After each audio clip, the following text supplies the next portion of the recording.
जोहार उभरता झारखंड कार्यक्रम में आप तमाम दर्शकों का स्वागत है, अभिनंदन है। झारखंड की रत्न गरवा धरती न केवल संसाधनों के लिए और प्राकृतिक वनस्पतियों के लिए रत्न गरवा है, समुन्नत है।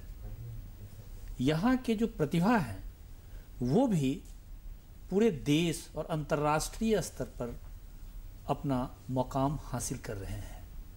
ऐसे ही क्षितिज पर, विकास के क्षितिज पर, राष्ट्रीय क्षितिज पर चमकने वाले एक प्रतिभा हमारे सामने में उपस्थित हैं, हमारे स्टूडियो में उपस्थित हैं। आप श्रीमान आशीष तिवारी जी। आशीष जी, आपका बहुत बहुत स्वागत है। आशीष जी अभी हाल ही में स्टार्टअप इनोवेशन, नवाचार के क्षेत्र में काम करने के लिए आपने पुरस्कार ग्रहण किया है। भारत सरकार की एमएसएमई संस्था ने आपको इसके लिए राष्ट्रीय पुरस्कार से नवाजा है।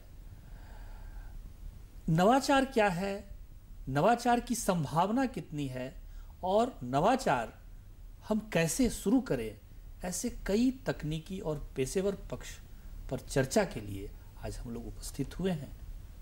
इन्हीं बिंदुओं पर हम चर्चा करेंगे।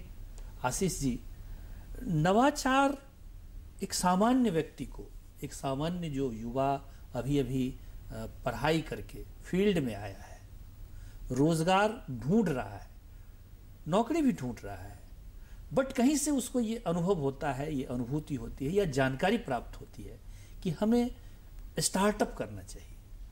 तो स्टार्टअप कैसे वो स्टार्ट करेगा? सर, सबसे पहले तो आपका और सभी का धन्यवाद हमें यहाँ बुलाने के लिए। और जैसे आपने कहा कि स्टार्टअप कैसे शुरू करेगा, तो पहले थोड़ी डिटेल हमारे स्टार्टअप के बारे में हम आपको बिल्कुल बताना चाहेंगे। बिल्कुल। तो सर, ये जो चीज़ हमने ये एक तरीके का आविष्कार है। इसमें करीबन 8 पेटेंट्स पोटेंशियल पेटेंट्स फाइल होने वाले हैं और करीबन 112 कॉपीराइट्स। और ये टेक्नोलॉजी के क्षेत्र में हमारा नवाचार है, जो हमने करीबन पिछले 2016 से करीबन 5 साल से हम इस पे लगे हुए हैं। और जो इसका आउटपुट या प्रोडक्ट या इसका यूटिलाइजेशन पॉइंट ऑफ व्यू अगर आप समझें तो इसे कहते हैं CMS। ये भारत का पहला indigenous corneal based Linux based CMS system हमने खड़ा किया है। अगर CMS को हम समझें तो आप देखते हैं गूगल एक तरीके से आपको सर्च का डेटा का आउटपुट देता है। आप शायद थोड़े बहुत एप्लीकेशंस बनाने की अगर कोशिश करें तो आपको बहुत सारे प्लेटफॉर्म्स मिलते हैं जहां पे आप अपना ड्रैग एंड ड्रॉप करके कोई ना कोई तरीके का प्लेटफॉर्म बना सकते हैं। आजकल वेबसाइट्स भी बिना कोडिंग के बनने लगी है। तो ये जो ढांचा होता है, इसके सर्वर के अंदर जो कोर चलता है वो CMS सॉफ्टवेयर कहलाता है जी। अब CMS सॉफ्टवेयर भारत में गिनती से हैं और भारतीय कौशल की अगर आप बात करें तो हम लोग अंतर्राष्ट्रीय स्तर पे टेक्नोलॉजी में बहुत बड़े टेक्नोलॉजिकल इनोवेशंस में कंट्रीब्यूट करते हैं। लेकिन जब हमारे खुद के देश की बात आती है तो हमारे पास खुद का एक भी सॉलिड CMS नहीं है। CMS बनाना और सोचना भी बहुत बड़ा एक चैलेंज है, लेकिन इस चैलेंज को मैंने लिया और 4 साल से मैंने इसको डेवलप किया और इसके द्वारा अब हम हमारा मैनुअल टेस्टिंग शुरू कर दिए हैं और थोड़े ही महीनों में हमारा ऑटोमेशन लॉन्च होगा, जिसमें लोग अपने खुद से बिना कोई कोडिंग जाने खुद का एप्लीकेशन बना सकेंगे। फिर चाहे वो स्विगी हो, जोमेटो हो, फेसबुक हो, लिंक्डइन हो या व्हाट्सएप हो, या आप मान लीजिए OLX हो या ओला हो या उबर हो जी।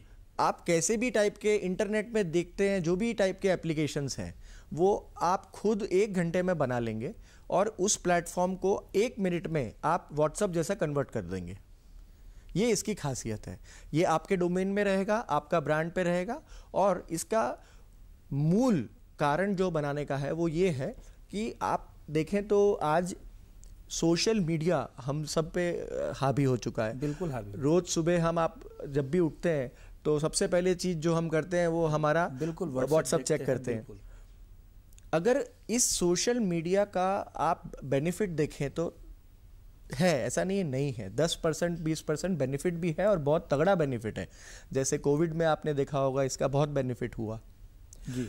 इस 10% को आप अगर अलग से निकालें और इसके अंदर लोकल कस्टमाइज्ड आपके खुद के थिंकिंग और आइडियाज के अंदर इसको क्रिएट करने की आपको बिना कोडिंग की तकनीक दे दी जाए तो ये ह्यूमैनिटी को बहुत बड़े स्तर पे अफेक्ट करेगा।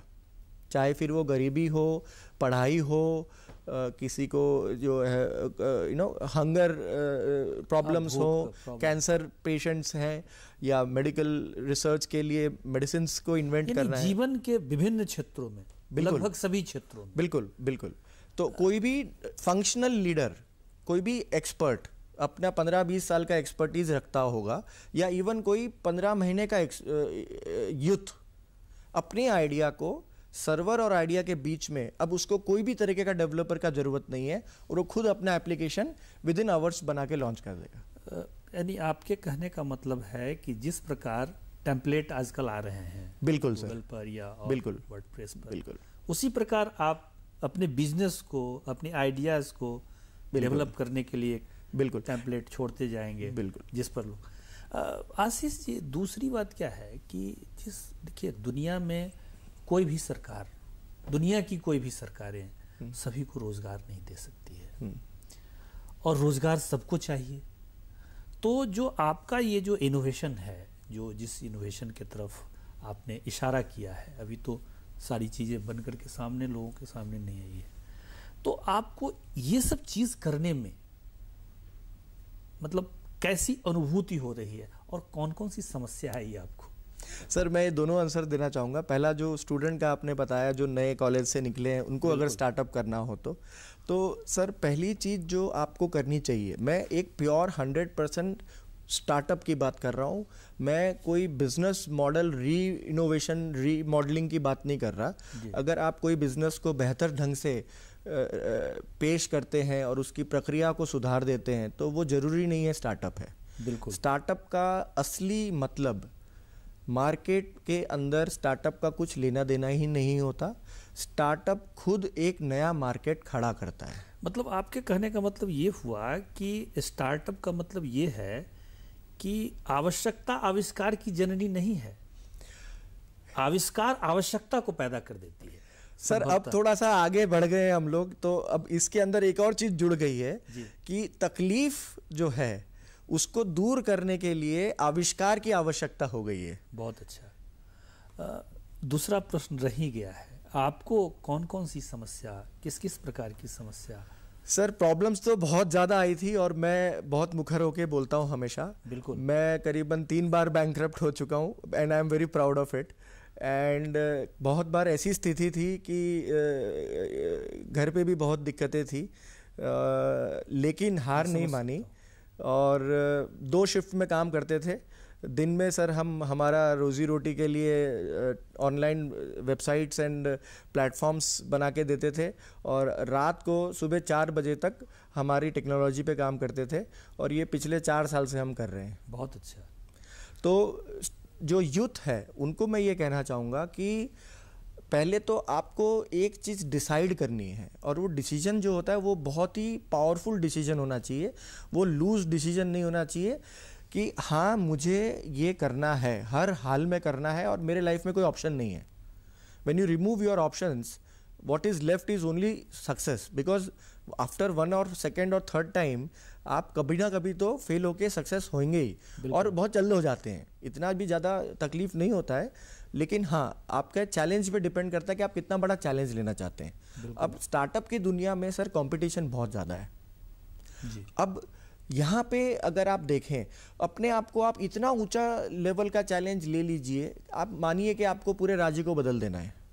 आप मानिए आपको आपके पूरे राज्य के अंदर 5,000 करोड़ का महीने का इनकम क्रिएट कर देना है। अब वो कैसे होगा और वो क्यों नहीं हो सकता? और वहाँ क्या प्रॉब्लम्स आ रही हैं उसको कैसे सॉल्व की जाएगी, वो लेवल का चैलेंज अब अगर आप ले लेते हैं तो उस लेवल पे सर कोई कंपटीशन नहीं मिलेगा आपको। मतलब आपके कहने का मतलब है कि सर्वोच्च जो स्तर होता है उस पर बहुत ज़्यादा कंपटीशन नहीं है। लेकिन वहाँ तक फिर आपको एक तरीके से पहुँचना भी बहुत ज़रूरी है। आप एक भ्रम में नहीं जी सकते कि मैं ये चीज़ मैंने हासिल करनी है और मैं उस भ्रम में हूँ। अब आपको उसकी प्रक्रिया में जाना बहुत ज़रूरी है। और सबसे पहली प्रक्रिया स्टार्टअप की जो शुरू होती है वो बहुत बार लोग नहीं समझ पाते। एक चीज आपको और मैं पूछना चाहूँगा कि आप जो जैसे आपने कोई चीज़ शुरू किया, क्या मन में कैसा विचार आया और कैसे आप आगे बढ़े, ये थोड़ा सा सर मैं पिछले 16-17 साल से कॉर्पोरेट्स में जॉब करता था और करीबन मैंने काफ़ी अच्छी बड़ी ब्रांड्स में अपनी सर्विस दी। रीजनल मैनेजर लेवल पे हमने हमारी सर्विसेज को डिलीवर किया। 2016 में स्टार्टअप पॉलिसी का ऐलान हुआ झारखंड में। हमारा इन-लॉज यहाँ के हैं तो हमें ये पता चला कि यहाँ पे ये पॉलिसी है। बहुत ही शानदार पॉलिसी थी और उसी समय हमारे मन में भी उथल पुथल हो रही थी कि हमें स्टार्टअप करना है। अब जब वो चीज़ ऑलरेडी मन में थी और ये चीज़ पता चली तो हमने तुरंत डिसीजन लिया। हमने हमारी कॉर्पोरेट जॉब छोड़ दी और हमने पूरा का पूरा बोरिया बिस्तर लिया और झारखंड आ गए और रांची आ गए। गुड। और यहाँ पे आके हमको बहुत सपोर्ट मिला हमारे फैमिली से, हमारे इन-लॉज से, हमारे नेबर्स से। यहाँ के लोग ने बहुत हेल्प की और इवन सरकार से भी बहुत बड़ी हेल्प मिली। सबसे बड़ी हेल्प सरकार से ये मिली कि हमको मंच मिला जिसमें हम जाके हमारा पिचिंग कर पाए। और जैसे ABVIL नाम की जो स्टार्टअप डिपार्टमेंट है उन्होंने सब एप्लीकेंट्स को इनवाइट किया और IIM अहमदाबाद से शॉर्टलिस्टिंग हुई और करीबन 100 स्टार्टअप्स को यहाँ पे झारखंड में शॉर्टलिस्ट किया गया। और मेरे से भी अच्छी आइडियाज़ हैं सर, ऐसा नहीं है कि मैं ही सबसे अच्छा हूँ। ये तो किस्मत है हमारी कि हम यहाँ बैठे हैं, लेकिन हमसे भी ज़्यादा डिज़र्विंग लोग हैं इस झारखंड में और मैं ये श्रेय इन सबको देना चाहूँगा। और सबसे मेन चीज़ सर ये कि सरकार ने वो विश्वास दिलाया कि हाँ आपको अगर आप फंडिंग चाहिए, आपको सीड फंड चाहिए, अगर आपको कोई चीज़ समझ नहीं आ रही, आपको मेंटरिंग चाहिए, तो वो इनिशियल जो एकदम से पानी में कूदने के बाद जो दिक्कत होती है वहाँ थोड़ी सी सहायता मिली हमको। और बिकॉज मैं ऑलरेडी एक्सपीरियंस था, हमें कॉर्पोरेट जॉब का, मार्केटिंग, सेल्स, प्रोडक्ट, टेक्नोलॉजी, बहुत सारी चीज़ें हम ऑलरेडी कर चुके थे, तो हमको वो चैलेंजेस नहीं आए जो चैलेंजेस एक नॉन एक्सपीरियंस को आते हैं।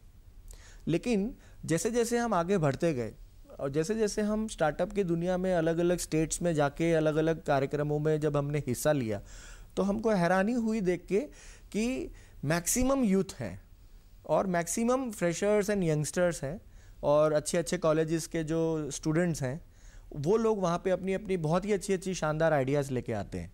तो आइडिया मेन वही है जो आपको एक बहुत बड़ा सोच को चेंज करने पे मजबूर कर दे, आपको आपकी प्रॉब्लम को पूरी की पूरी शिफ्ट करके सॉल्यूशन पे दे दे। जैसे कि अभी आपने मुझसे दूसरा क्वेश्चन पूछा कि यहाँ के लोग जो हैं वो रोजगार कैसे ला सकते हैं। बिल्कुल। तो सर आप बताइए, आज स्विगी, जोमेटो तो हमने मान लिया कि यहाँ पे ऑलरेडी सब जगह पे है, लेकिन बहुत सारी ऐसी सर्विसेज हैं जो झारखंड में उपलब्ध नहीं है। अब उपलब्ध है भी तो उसकी सर्विसिंग उतनी अच्छी नहीं है जी। प्रोडक्शन के अंदर आप देखेंगे तो बहुत बार प्रोडक्शन सपोर्ट नहीं है, बहुत बार दूसरे स्टेट्स के द्वारा यहाँ पे आके जो भी इनपुट्स मिलनी ज़रूरी होती हैं उसकी कनेक्टिविटी नहीं है। बहुत बार कॉलेजेस के अंदर भी अगर हम जाएं तो कॉलेजेस के अंदर स्टार्टअप क्या है, इंक्यूबेशन क्या है, उसकी अवेयरनेस नहीं है। आप IIT और IIM में जाइए और आप एक नॉर्मल कॉलेज में जाइए, आपको जो एंटरप्रेन्योरियल एनवायरनमेंट मिलेगा वो बहुत बार मिस हो जाता है। अच्छा आशीष जी, जब आपका आइडिया है फिर परिपक्व हुआ तो उसको ज़मीन पर उतारने के लिए, जैसे आपने कोई कंपनी बनाई होगी या इस प्रकार का कुछ आपने किया होगा? सर इसमें बहुत थोड़ी लंबी प्रोसेस थी, और हमने एक चीज़ हम कहना चाहेंगे कि जो हमने मिस्टेक की वो दूसरे ना करें, नहीं कर पाए। हाँ, ठीक बात है। जब भी कंपनी रजिस्ट्रेशन करते हैं तो वो तब कीजिए जब आपका प्रोडक्ट वोडक्ट पूरा रेडी हो चुका है, क्योंकि होता ये है कि आपने कंपनी तो रजिस्टर कर ली, अब उसका जो है खर्च शुरू हो जाता है। अब वो हाथी जैसी चीज़ है, हाथी को पालने जैसी चीज़ है। 25, 30, 40, 50 हज़ार साल का तो आपको प्राइवेट लिमिटेड को चलाने का लगना ही लगना है। बिल्कुल। तो जब अब दूसरी चीज़, जैसे ही आपने रजिस्ट्रेशन किया उस डेट से आपका स्टार्टअप काउंटिंग शुरू हो जाता है। तो अब आपके पास 5 साल 7 साल जो भी पॉलिसी के हिसाब से बेनिफिट है कि आपको टैक्स में छूट मिलती है, आपको बहुत बार रिबेट्स मिलते हैं, बहुत बार आपको स्टार्टअप इंडिया के पोर्टल में आप जाएंगे तो बहुत सारे बेनिफिट्स दिए जाते हैं। स्टेट गवर्नमेंट के भी बहुत सारे बेनिफिट स्टार्टअप को दिए जाते हैं। ये वो डेट के हिसाब से शुरू हो जाता है। तो जैसे ही आपने कंपनी बनाया वो शुरू हो गया। तो आपको ये नहीं सोचना है कि मेरी कंपनी क्या होगी, कैसे होगी, क्यों होगी, क्या करना होगा। आपको मेन चीज़ जो सोचनी है वो कि एक बहुत बड़ा प्रॉब्लम है, इसको मुझे सॉल्व करना है, और इतना बड़ा प्रॉब्लम सॉल्व करना है जो कोई सोच नहीं सकता। बिल्कुल। अब जो हमने प्रॉब्लम सॉल्व करने की कोशिश की है उसके आउटपुट से 100 स्टार्टअप्स खड़े हो जाएंगे। जैसे कि आपने रोजगार की बात की, आज हमारे झारखंड में अलग अलग डिस्ट्रिक्ट हैं, अलग अलग डिस्ट्रिक्ट में अलग अलग एग्रीकल्चर्स होते हैं। हाँ। अब वाया हिंदुस्तान सोशल प्लेटफॉर्म, जो हमारा कंपनी का ब्रांड नेम है हिंदुस्तान सोशल, आप इंस्टेंटली फार्मर एग्रीगेशन कर सकते हैं। फार्मर्स के पास जाके उनको आप एग्रीगेट कर दीजिए। 1 लाख फार्मर्स को 10 डिस्ट्रिक्ट में 5 ग्रुप्स के अंदर एक डिमांड और एक सप्लाई के माध्यम से सिंगल व्हाट्सएप मैसेजिंग द्वारा एकदम बेहतरीन और शानदार एप्लीकेशन लॉन्च करके उनका मार्केटिंग शुरू कर, इमीडिएटली उनका मार्केट खड़ा हो जाएगा। दूसरा, व्हाट्सएप को इस एप्लीकेशन से क्रॉस कोलैबोरेट कर दीजिए तो उनके व्हाट्सएप पे आपके मैसेजेस जाने लगेंगे। वो वहाँ से फ़ोटो डाल देंगे तो आप अपने घर पे बैठे ये देख पाएंगे कि मैं किस किसान के, किस खेत के, किस घर से कौन सा अनाज खा रहा हूँ। वाह। ऐसे ही शिक्षा के क्षेत्र में भी हो सकता है। शिक्षा के क्षेत्र में भी ऐसा हो पाएगा। शिक्षा के क्षेत्र में सबसे बड़ा मेरे हिसाब से जो मुझे लगता है कंट्रीब्यूशन किया है इंडिया में, वो यूट्यूब ने किया है। बिकॉज यूट्यूब ओपन सोर्स है और यूट्यूब में आप अपना वीडियो रिकॉर्ड करके डाल सकते हैं और उससे बच्चे पढ़ सकते हैं। मैं जब यहाँ से पिचिंग करने भुवनेश्वर जब हमें इन्वाइट किया था तो मैं एक छोटी सी चीज़ कहना चाहूँगा। बिल्कुल। वहाँ पे जो हमारे टैक्सी वाले थे उन्होंने हमारी बातचीत हुई तो उन्होंने बताया कि उनकी बेटी परीक्षा दे रही है और उन्होंने लॉकडाउन में और इवन नॉर्मली उनका पूरा का पूरा 1 साल का 2 साल का पढ़ाई सिर्फ यूट्यूब से पढ़ा है। तो आज के दिन ऐसे उदाहरण हैं जहां बच्चे बिना स्कूल कॉलेज की फैसिलिटी के सोशल माध्यमों के द्वारा यूट्यूब के माध्यम से पढ़ रहे हैं। लेकिन अब प्रॉब्लम यहाँ पे ये आ रही है कि यूट्यूब माइंड डाइवर्ट कर देता है। यूट्यूब में एक वीडियो खत्म होने के बाद 4 वीडियो वो अपने हिसाब से दिखाता है। अब क्या किया जाए? तो अब इस प्लेटफॉर्म का हम यूटिलाइजेशन कर सकते हैं जिसमें आप यूट्यूब को एक साइड यूज़र को लाइए, डिमांड यूज़र टीचर हो गए, सप्लाई यूज़र आपके स्टूडेंट्स हो गए, उनके गूगल के लोकेशन मैप कर दीजिए, लिंक्डइन का प्रोफाइल बना दीजिए, व्हाट्सएप का वॉल बना दीजिए, ग्रुप को चैप्टर बना दीजिए। आपके पास रेडीमेड क्लासरूम रेडी हो गया जहां वही यूट्यूबर अपना मोनेटाइजेशन भी कर पाएंगे, यूट्यूबर्स को पैसा भी मिलेगा, बच्चे भी पढ़ लेंगे और पता भी चल जाएगा 2 किलोमीटर 1.5 किलोमीटर या इवन मेरे घर के बगल ही मेरे टीचर रहते हैं।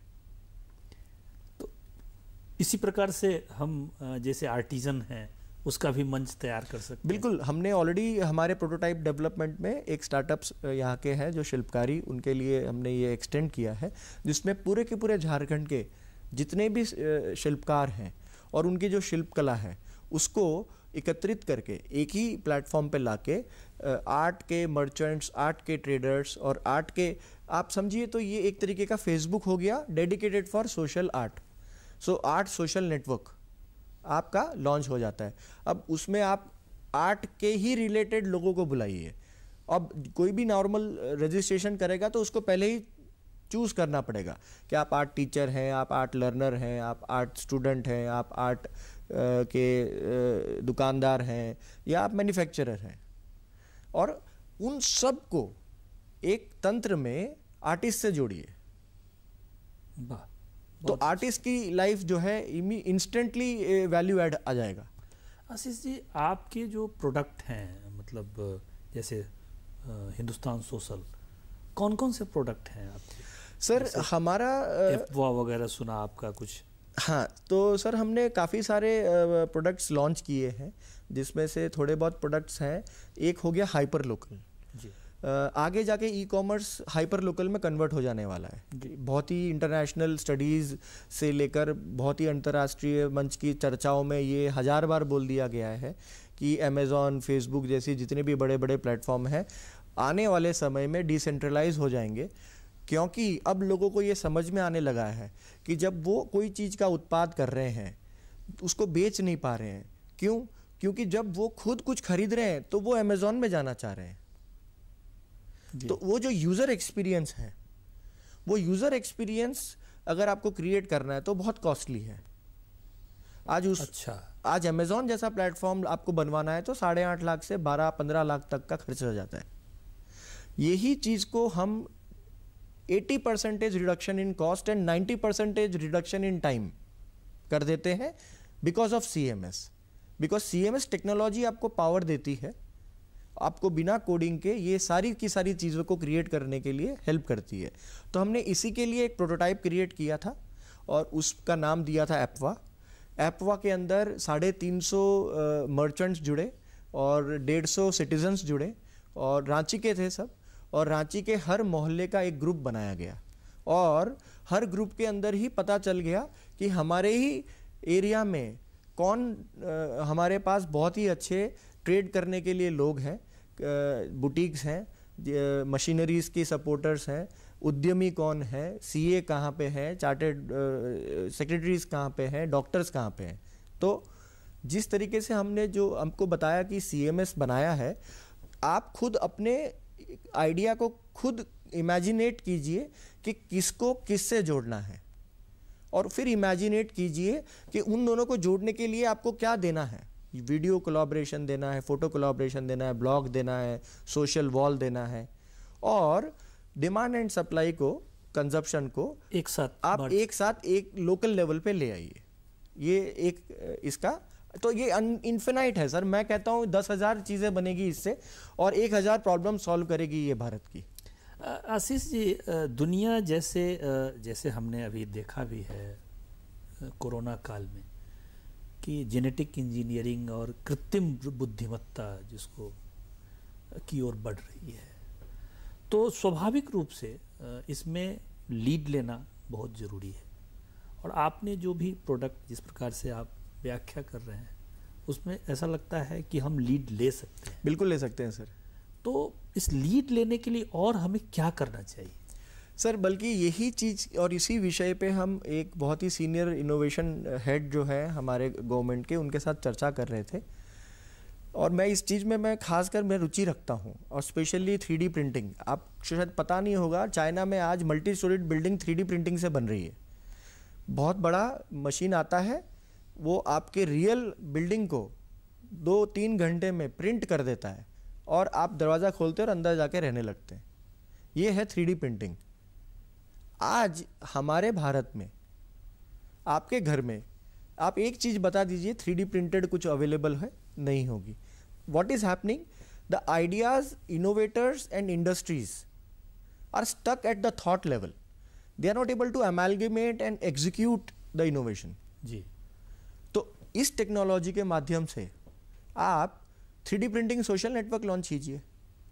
एक साइड इंडस्ट्रीज को बुलाइए, एक साइड इनोवेटर्स को बुलाइए, एक साइड स्टार्टअप्स को बुलाइए, एक साइड इंडस्ट्री एक्सपर्ट्स को बुलाइए। इवेंट्स रखिए, वेबिनार रखिए, प्रोडक्ट डिस्प्ले रखिए, और लोकल डिस्ट्रीब्यूटर्स को जो रिलेटेड इंडस्ट्री के फॉल करते हैं उनको इनवाइट कीजिए। आज कौन सा डिस्ट्रीब्यूटर ऐसा होगा जो आगे की टेक्नोलॉजी को क्यों सेल ना करना चाहे? बिल्कुल बिल्कुल करेगा। सो ये जो जैसे हमने बताया, इस पे हमारे 7 आइडेंटिफाइड फ्यूचर इमरजेंस टेक्नोलॉजीज पे हम ऑलरेडी रिसर्च कर रहे हैं।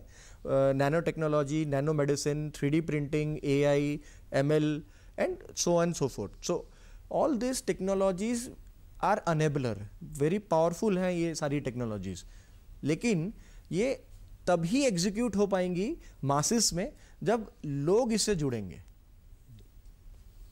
यानी आपके कहने का मतलब है कि इसको और ज़्यादा प्रचार की ज़रूरत है और ज़्यादा सपोर्ट की ज़रूरत है, सरकारी और गैर सरकारी दोनों। बिल्कुल सर, बिल्कुल।